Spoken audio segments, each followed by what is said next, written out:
Hey guys, it's Mystical Storms here, back with another video, and like I said, this wouldn't take me too long to post the next one.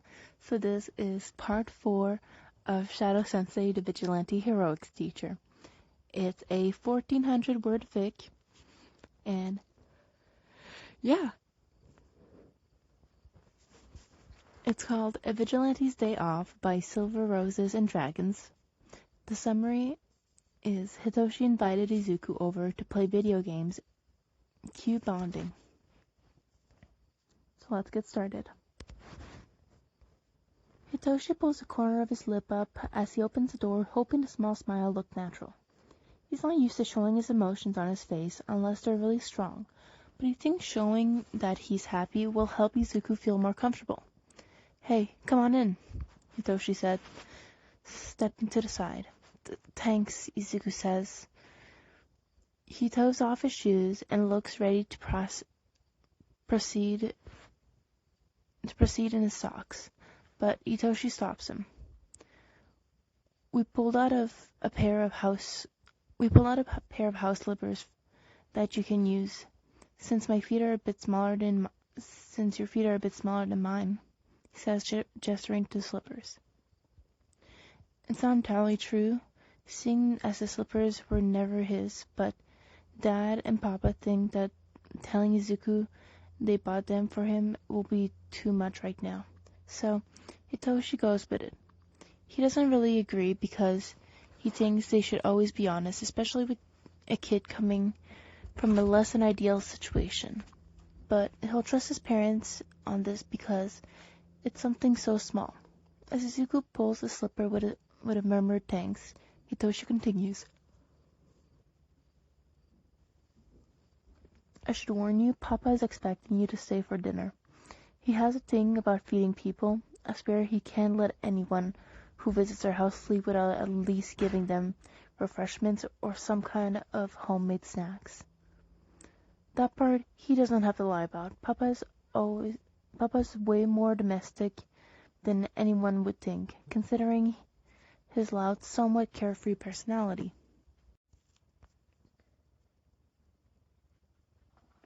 Oh, okay.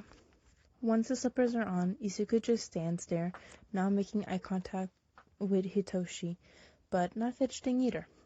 So we were going to play games, but if you don't end up liking the ones I have, we can do something else. Hitoshi says. He gestures for Izuku to follow him to his room. And if you don't mind, maybe you could give me some tips for a sports festival before you go? Binge, get down. Sorry about that, that's my cat. Izuku seems to perk up on that. Oh, yeah, of course. You'll have to tell me more about your quirk, though. Sure, maybe after we play around? I have a new partner survival game I think you might like. I also have Hero Smash if you want. Hitoshi offers. Izuku shrugs, then looks around Hitoshi's room as he opens the door. Hitoshi sets up the monitor and controllers, letting Izuku take in the dark colors of his room, cat decorations, and random present mic merch that Papa gave him. After a minute, he says, So, what do you want to start with? Izuku is still looking intently around Hitoshi's room, but turns around when the older boy speaks. Oh, it doesn't matter. Maybe the hero game? Alright, Hitoshi says, putting the right game disc in. It's easy. We just pick a hero, then use the controller to have them fight each other in different settings. It's based on a pre-quirk game called Super Smash Bros. Izuku nods. He takes the controller Hitoshi hands him and looks awkward as he sits on the end of Hitoshi's bed. Hitoshi lets Izuku pick a hero to play first. He doesn't pick All Might. Most newbies go for All Might because they don't know that it's harder to control, and frowns at the fact that there's no Eraserhead. He picks Midnight instead, and Hitoshi picks Present Mic. because he does that sometimes. It's funny. Hitoshi explains that all the controller buttons do, then start the game. They've already played a few rounds when Eraserhead checks on them. Hey kids, you need anything? Yes, leaning against the doorway. A great ball of fur slips past him through the doorway, distracting Izuku from the game and making him lose quicker. Izuku shakes his head. We're good, Dad, Hitoshi says, turning away from the game now that he's won. What's up? Nothing. I just woke up from my nap and thought I'd check on you. I'll leave you to it, though. Actually, Izuku says, holding out a hand for the fur ball's inspection. Hitoshi wants some advice for the sports festival. Could you maybe supervise so he could show me his quirk? He's proud of the fact that he doesn't stutter. He's feeling more comfortable here after playing with Hitoshi for a while. And he always feels comfortable around Eraserhead. You want me to use my quirk on you? Hitoshi asks, and Izuku can hear the surprise in his voice. When he turns to look at him, the other boy's eyes are wide. Izuku shrugs. Yeah, it'll help me understand how it works. I'll give you a list of acceptable commands. Okay, so you can ask me a question, and when I respond, you can brainwash me, right? They're outside where there's a small training area in the backyard, with Hitoshi's dad watching them. Right. Do you have to activate your quirk before you ask the initial question, or does any question meet the activation requirement? I think I have to activate it first. I hadn't really thought about it, Hitoshi admits. Is that something he should have been thinking about? Izuku shrugs. All right. We'll come back to that later. Right now, I want you to brainwash me. Are you sure about this?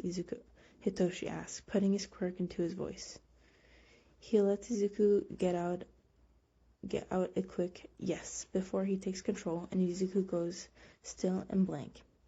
Hitoshi doesn't realize how much Izuku is constantly moving until he sees the other boy still. He runs through the short list of commands that Izuku gave him to use, including things like taking a step in a certain direction, jumping, speaking. Last one doesn't work, but Hitoshi didn't expect it to. Once he goes through them all, he releases his quirk. Izuku blinks a few times as if he's waking up, then he beams at Hitoshi. Whoa, that's so cool. Almost felt like I was sleepwalking, or maybe dreaming. Now, the biggest problem with your quirk is that it works best if people don't know how it works. It's not a big deal for your classmates to know the activation requirements, but the sports festival is broadcasted to all of Japan and streamed all over the world. Your dad hasn't had much trouble with people recognizing him, and he won the sports festival. But it's always a possibility, and the sports festival is even more popular now than it was back then. So basically, we need to find a way to hide the activation requirement of your quirk. Doesn't that seem dishonest? Hitoshi asks hesitantly, and Izuku shakes his head. You want to be an underground hero, right? He asks, and Hitoshi nods. Then this is about your safety, and as an underground hero, you can't be completely honest. You wouldn't be able to do your job that way. I know people have made you feel bad about your quirk in the past, but it's a great tool for underground heroics. You just have to keep it a mystery for it to be the most effective.